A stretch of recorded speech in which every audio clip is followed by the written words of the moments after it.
Bonjour à vous mes hockey fans et bienvenue à un autre aperçu pour la saison 2025-2026 de la LNH. Et aujourd'hui on s'attaque aux Mammouths de l'Utah. Alors j'ai complètement oublié de faire imprimer leur logo, je suis désolé. C'est ce qui fait que j'ai pas le logo du Mammouth, j'ai pas non plus d'aimant du Mammouth. Le t-shirt c'est pas demain la veille qui va changer par exemple, parce que ça c'est un petit peu plus cher qu'un petit bout de papier qu'on fait imprimer mettons. Je vais travailler là-dessus là, éventuellement, là, c'est quand même pendant l'été. Il faut me donner une petite chance. Là. Fait que bref, le Mammouth de l'Utah, qui n'est plus le Utah Hockey Club.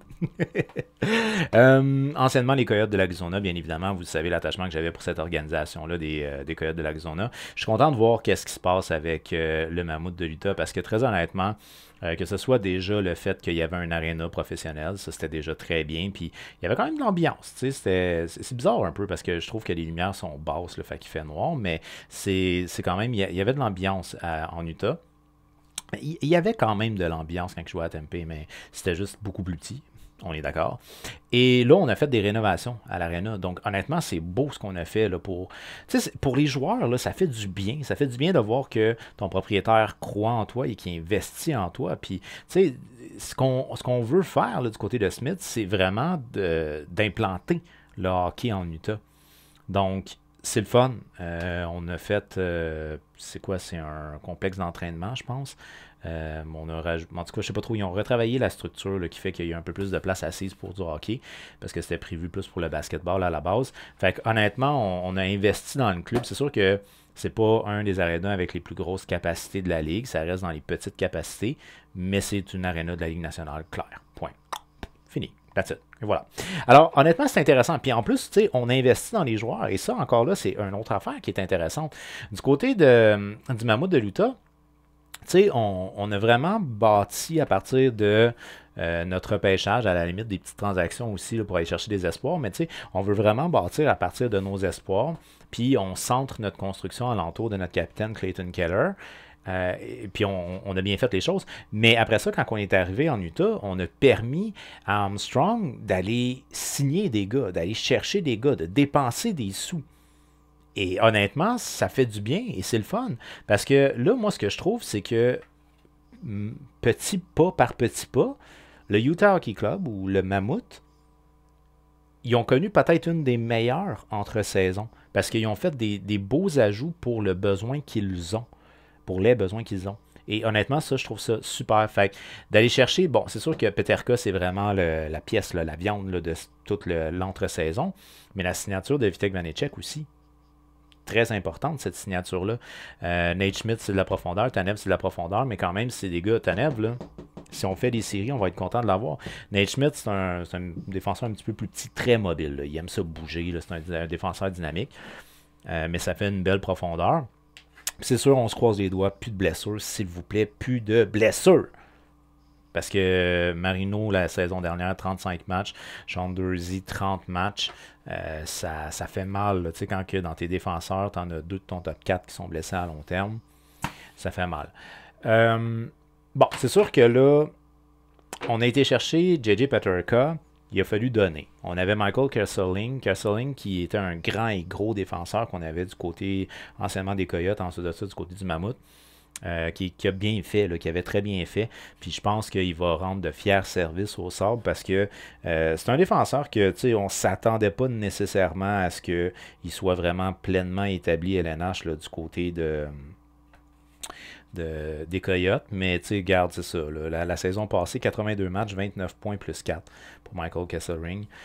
C'est un défenseur qu'on estimait bien et qu'on avait pris le temps de former du côté de l'Utah. Sinon, on a échangé aussi le fils de Shane Doan, Josh Doan, qui est parti dans la transaction. Lui, il était peut-être un petit peu plus lent à se développer, mais ça reste un potentiel offensif quand même qu'on a donné. Donc, il y a ça. Il y a aussi le fait que l'année passée, on a perdu Connor Ingram. Qui avait décidé de se retirer du hockey pour faire appel au programme d'aide aux joueurs. On sait qu'il y a déjà eu des antécédents de problèmes de dépendance. Donc, je ne sais pas si c'était ça, là, cette fois-là, mais c'est ça. Il a fait appel au programme d'aide, puis là, c'est ça, il est retourné sur le programme d'aide encore cette année. Donc, c'est là où la signature de Vitek Vanecek est importante. Donc, c'est ça, c'est intéressant ce qui se passe avec le Mammouth de l'Utah. Je pense que c'est une équipe qui s'en vient en éclosion. On a été dans la course aux séries pratiquement jusqu'à la toute fin l'année passée, donc on a donné des sueurs froides à des équipes dans l'Ouest. C'est une organisation qui, sur papier, a du potentiel. Mais c'est ça. Là, il faut que les gars, on se développe bien. Dans le cas de Dylan Gunter, je pense que ça s'en va dans le bon sens. Barrett Eaton, ça s'en va dans le bon sens. Sinon, ben, c'est sûr que on va voir plus peut-être de Maverick Lamoureux, entre autres, là, au niveau des défenseurs. C'est ça, même Sean Jersey, il n'est pas tant vieux non plus. Fait que, bref, c'est ça. C'est une très belle équipe sur papier. Puis une équipe qui pourrait peut-être créer une surprise au niveau de l'Ouest. On verra rendu là, comme dirait l'autre. Alors, pour ce qui est du directeur général, ben, on revient bien évidemment avec Armstrong, l'entraîneur-chef André Tourigny. Ça, il n'y a pas de changement. La saison 2024-2025, 38 victoires, 31 défaites, 13 défaites en prolongation pour 89 points. On a terminé au 11e rang au niveau de la conférence de l'Ouest et au, je crois que c'est 19e rang au niveau de la Ligue nationale. C'est une organisation qui, par des moments, en a arraché à cause des blessures. On a perdu quand même, bon, Dylan Gunter, une douzaine de matchs, à peu près 7 ou 8 matchs, près d'une dizaine de matchs pour Logan Cooley. À peu près, pas tout à fait une demi-saison pour Michael Carcone. Sinon, ben, je reviens avec John Marino, 35 matchs seulement, Sean Durzi, 30 matchs seulement. Sean Durzi, c'est un défenseur mobile qui peut, offensivement, qui peut produire. Là, ça peut aider au niveau de la production offensive. Fait qu'il nous a manqué lui aussi. Là. Fait que, bref, c'est ça. Il y a eu des absents de marque là, du côté de l'Utah l'année dernière. En termes de moyenne de buts marqués, on a 2,93, ce qui est le 21e rang dans la Ligue nationale. Évidemment, ça c'est quelque chose qu'il va falloir qu'on améliore parce que la production n'est pas tout à fait là. Une moyenne de buts encaissée de 3,01 pour le 17e rang dans la Ligue nationale. Étonnamment, parce que Karel Vamenka a connu vraiment une bonne saison. Là. 904, 58 départs là, la saison dernière pour ce qui est de Karel Vamenka. C'est une bonne saison sommaire. Mais en tout cas, 3,01 de moyenne de buts accordés. On est 17e dans la Ligue. Un avantage numérique à 24,2% pour le 10e rang dans la Ligue, c'est bien. Un désavantage numérique à 79,3% pour le 15e rang dans la Ligue. Donc c'est moyen sans plus. Le meilleur buteur aurait été Clayton Keller avec 30 buts et le meilleur pointeur aurait été Clayton Keller avec 90 points. Meilleure saison en carrière pour Clayton Keller. Ce qui est ironique là-dedans, c'est quand il a été repêché, il était joueur de centre, mais là, il fait vraiment sa carrière à l'aile gauche. Voilà. Fait que, puis en plus, ce qui est ironique sur cette ligne-là, c'est que Keller peut jouer au centre, Eaton joue au centre et Schwartz peut jouer au centre. Tout le monde peut jouer au centre sur cette ligne-là. Clayton Keller, c'est vraiment le cœur de l'attaque de cette organisation-là. C'est un joueur qui est tellement complet. C'est un joueur qui est très rapide, un bon playmaker, une bonne vision de jeu. Il est quand même responsable dans son jeu défensif. Là. Je ne le comparerai pas avec Barkov, là. Mais c'est un joueur qui est intelligent et ça, c'est quelque chose qui est très, très, très utile. Puis le fait que lui ait joué une saison presque complète, 81 matchs, ça l'aide. Ça l'aide beaucoup l'organisation. Souvent, les joueurs intelligents réussissent à éviter les blessures. Je pense que c'est pas mal le cas pour ce qui est de Clayton Keller. Le meilleur défenseur à caractère offensif aurait été Sergachev, malheureusement limité à 77 matchs pour ce qui est de Sergachev. 53 points moins 8 dans le cas de Sergachev. Écoute, il a le rôle de premier défenseur. Fait qu'il saisit sa chance, puis il est fort physiquement. On se rappelle de Sergachev, là, Miguel Sergachev. Il est fort physiquement. Fait qu'il frappe fort, il produit offensivement, puis il joue bien dans sa zone. C'est l'un des, ou sinon le défenseur le plus important de cette organisation-là. J'aimerais dire quand même que Sean Durzi a un rôle très important à jouer dans l'organisation. Maintenant, au niveau des 3 espoirs, ben là, encore là, c'est quelque chose qui est intéressant du côté de l'Utah parce qu'on a des espoirs peut-être un petit peu plus, je dirais, nébuleux. Parce que évidemment, il y a eu toute l'histoire de la COVID, on ne pouvait pas aller en Russie pour envoyer des scouts puis tout ça, blablabla. Dans le cas de Simachev et de Daniel Bu, on les connaît peut-être un peu moins au niveau de l'Amérique du Nord. Dans le cas de Dimitri Simachev, c'est un défenseur de 20 ans qui mesure 6 pieds 5, 203 livres. Selon les dires d'Armstrong, il semblerait que quand il a été repêché, c'était pas la bonne grandeur qui avait été enregistrée par la LNH. Je pense qu'il avait enregistré genre 6 pieds 2. Puis eux autres, le Utah Hockey Club, il avait listé 6 pieds 5. Il était comme, ouais, mais les autres équipes ne savaient pas qu'il mesurait 6 pieds 5. Ça reste à voir, mais en tout cas, dans le cas de Dimitri Simachev, il a signé un contrat. Donc lui, il est parti de Russie, puis il a signé son contrat d'entrée avec le Mammouth. Donc ça se pourrait qu'on le voit dans la LNH, comme ça se pourrait qu'on le voit dans la Ligue américaine. Il est plus anticipé commencer sa saison dans la Ligue américaine pour ce qui est de Simachev. Avec Maverick Lamoureux dans la Ligue américaine, avec les Roadrunners de Tucson, je devrais plutôt dire, ça va frapper fort. Ça va être lourd. Si jamais vous regardez HLTV, là, regardez peut-être 2-3 petits matchs là, des Roadrunners de Tucson, si Simachev et Lamoureux sont là. Ça va être une ligne très lourde à passer. Donc, Dans la KHL la saison dernière, Simachev, c'est 56 matchs, 1 but, 5 passes pour 6 points en série, 21 matchs, 1 point, excusez. Évidemment, c'est un défenseur à caractère défensif qui est très physique et qui a un bon coup de patin. Donc, il est capable de suivre le rythme. Mais dites-vous bien une chose, défenseur, jeune, il avait 19 ans, jeune, qui joue en séries éliminatoires dans la KHL, c'est quelque chose. Puis il joue avec le Locomotive en plus. C'est une bonne équipe dans la KHL. Fait que c'est un défenseur fort physiquement, mobile, intelligent défensivement. Très bel avenir du côté du Mammouth de l'Utah. Ensuite de ça, Maverick Lamoureux, qu'on connaît ici au Québec, bien évidemment, un défenseur de 21 ans, 6 pieds 7, 214 livres. Un défenseur gros format, mais mobile malgré tout. Il a évolué essentiellement au niveau de la Ligue américaine la saison dernière avec les Roadrunners de Tucson, 42 matchs, 2 buts, 11 passes pour 13 points. Sinon, dans la Ligue nationale, c'est 15 matchs pour 3 points, dont son premier but en carrière pour Maverick Lamoureux. On est fiers de lui. Félicitations. C'est un défenseur, évidemment, qui est physique avec sa shape, on s'en doute bien, mais qui malgré tout est très fluide et qui a une bonne lecture défensive. Ensuite de ça, en termes de troisième espoir, on va y aller avec Daniel Bu, un allié gauche de 20 ans, 6 pieds 6, pas tout petit lui non plus, 216 livres. Il évoluait au niveau de la KHL, ironiquement avec le Locomotive lui aussi, donc la même équipe que Simachev. Au niveau de la KHL, 54 matchs, 9 buts, 19 passes pour 28 points. Je fais le même blablabla que tantôt. C'est rare que des jeunes ont beaucoup de responsabilités dans la KHL. Donc déjà là, lui, c'est bien qu'il avait eu des responsabilités. En séries éliminatoires, lui, tu vois, il a joué juste 13 matchs, fait qu'il a été coupé. 13 matchs, 1 point. Tandis que lui, une vingtaine de matchs. Il n'a pas été coupé. Ça n'en dit long. Daniel Bu, ben, évidemment, c'est un joueur qui est fort physiquement. Sinon, qui a un très bon tir, une bonne passe, un bon hockey IQ aussi. Il devrait jouer normalement dans la Ligue américaine. Mais là, après ça, des espoirs en Utah, t'en as. Là, je pense entre autres au Québécois Caleb Desnoyers qui a été repêché. Un excellent espoir à caractère offensif qu'on a du côté de l'Utah. T.J. Ginla aussi, le fils de Jerome, qui a été repêché il y a 2 ans, je pense, si je ne me trompe pas.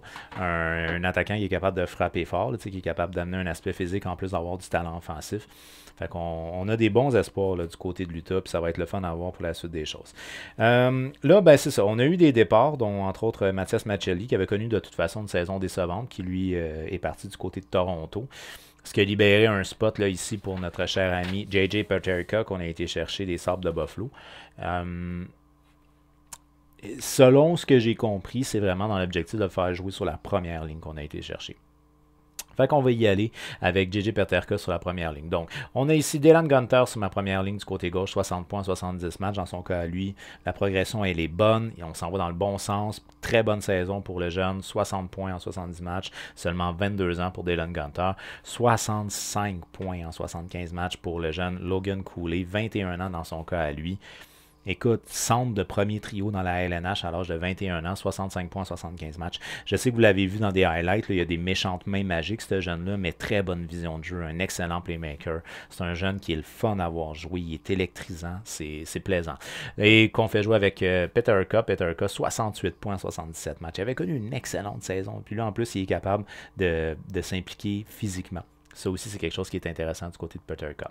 Maintenant, en termes de deuxième ligne, ben, on y va avec Clayton Keller, 90 points, 81 matchs, qu'on fait jouer avec Ayton et Schmaltz. C'est juste qu'on garde la ligne ensemble. Ça a bien été l'année passée, on garde ça comme ça. Dans le cas de Clayton Keller, je vous ai déjà fait son plaidoyer. Un excellent joueur, un joueur très intelligent, un gars qui est capable de bien anticiper le jeu, un bon playmaker.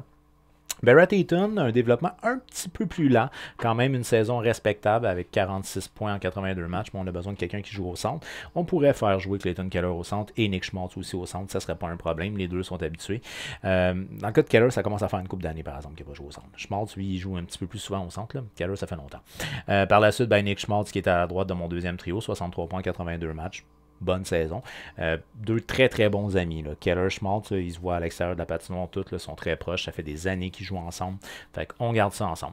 Maintenant, au niveau du bottom 6, ben, là, on a un top 6 là, qui a bien de la gueule. Il y a vraiment bien de la gueule. Mon maillon faible, c'est probablement, je dirais, la progression de Barrett Ayton. Mais pour tout le reste, ça regarde très bien dans mon top 6. Ensuite de ça, mon bottom 6, Lawson Krause, c'est un gars, ça fait des années qu'il joue avec l'organisation. Lui, il a connu les hauts comme les bas de cette équipe-là. 18 points en 81 matchs. Évidemment, quand on l'a repêché, peut-être qu'on s'attendait à plus de production offensive, mais c'est un joueur qui est un joueur essentiellement de profondeur. C'est un joueur qui est quand même impliqué physiquement. Et ça, c'est quelque chose qui est intéressant. Qu'on fait jouer avec McBain, un joueur lui aussi impliqué physiquement, 27 points en 82 matchs. Et Michael Carcone, 19 points en 53 matchs. Un joueur que je qualifierais de plus dynamique. C'est pas nécessairement un joueur très physique, Carcone. 19,53 matchs, on peut avoir une meilleure production offensive de sa part. Dans le cas d'O'Brien, il est sur mon 4e trio. O'Brien, c'est vraiment un joueur d'énergie, 2 points en 28 matchs, que je fais jouer avec Stan Lund, 28 points en 82 matchs, et Tanev, 22 points en 79 matchs. Il évoluait du côté de Seattle la saison dernière. Il a joué aussi du côté de Winnipeg. Alors, c'est un joueur qui aime bien frapper et qui aime bien déranger. Donc, si tu vas en séries éliminatoires, tu es content de l'avoir. En termes de scratch, on y va avec Kerfoot. Ça a changé dans les dernières années. On est rendu scratch pour Kerfoot. Et Yamamoto. Dans le cas de Yamamoto, lui, 27 ans. 12 matchs la saison dernière. 3 points. Dans le cas de Kerfoot, 28 points. Il pourrait probablement remplacer O'Brien sur mon 4e trio. En tout cas, 28 points en 82 matchs la saison dernière, 81 matchs pour Kerfoot, Alex Kerfoot. Maintenant, au niveau de mes défenseurs, bon, si tout le monde était en forme l'année passée, on aurait eu ce genre de pairing-là. C'est-à-dire que Sergachev aurait joué avec Marino et que Cole aurait joué avec Durzi. C'était à peu près ça. Tu avais Kesselring qui était sur mon 3e pairing. Donc, on revient avec Sergachev qui est assurément mon premier défenseur, donc 53 points en 77 matchs. C'est mon défenseur gauche sur mon premier pairing que je fais jouer avec John Marino. Un défenseur d'expérience dans le cas de Marino, 28 ans. Quoi qu'il est plus jeune que je pensais finalement, mais un défenseur plus défensif. 14 points en 35 matchs pour ce qui est de Marino. En termes de deuxième pairing, on y va avec Cole, 17 points, 82 matchs la saison dernière, qu'on fait jouer avec Sean Durzi. Malheureusement, seulement 30 matchs, mais quand même 11 points en 30 matchs, c'est pas mauvais. Un défenseur qui est un défenseur intelligent, qui aime se porter à l'attaque, dans le cas de Sean Durzi, qu'on avait connu du côté des Kings de Los Angeles. Et ensuite de ça, en termes de troisième pairing, Oli Mata, lui, c'est un défenseur d'expérience. Ouais, 31 ans. Voilà, là c'est correct ça. 18 points en 77 matchs, qu'on fait jouer avec Nate Schmidt. Nate Schmidt aussi a de l'expérience, 34 ans, ouais, c'est ça. Nate Schmidt, 19 points en 80 matchs. Lui, il jouait du côté de la Floride. C'est un défenseur qui est dynamique, là, qui bouge beaucoup. Un défenseur qui a des lacunes, certaines lacunes défensives. Là, Limata est plus responsable que lui, selon moi, mais quand même un défenseur qui peut provoquer des choses. En termes de scratch, j'y vais avec Perunovic, 27 ans. Lui, c'est 35 matchs la saison dernière, 9 points avec les Blues et les Islanders. Dans le cas de maintenant les gardiens de but, bien évidemment, Karel Vejmelka, c'est mon partant. Il n'a jamais eu autant de départs que ça. 58 matchs la saison dernière. Ça a été une grosse saison pour Karel Vejmelka. Mais quand même, 2,58, 904, on peut dire que il a livré la marchandise. Là, on ne s'attend pas à un Vasilevski à 920 non plus. Là, fait je pense qu'il a livré la marchandise. C'est lui qui devrait théoriquement être notre partant. On était censé avoir comme une espèce de tandem avec Connor Ingram. Mais la réalité a fait que Connor Ingram s'est retiré. Donc, bref, c'était un peu plus compliqué. Cette année, on a prévu le coup et on a signé Vanecek. Dans le cas de Vanecek, 25 matchs la saison dernière, 3,62, 884 d'efficacité avec les Sharks et les Panthers. Vitek Vanecek, je pense que c'est un bon auxiliaire. Je ne vois pas un tandem. Donc, moi, j'irai avec un partant Vejmelka, auxiliaire Vanecek. Et en termes de troisième gardien de but, on y va avec Stauber, 26 ans. Lui, il a joué 6 matchs dans la Ligue nationale, 3,26, 892. Il devrait jouer dans la Ligue américaine.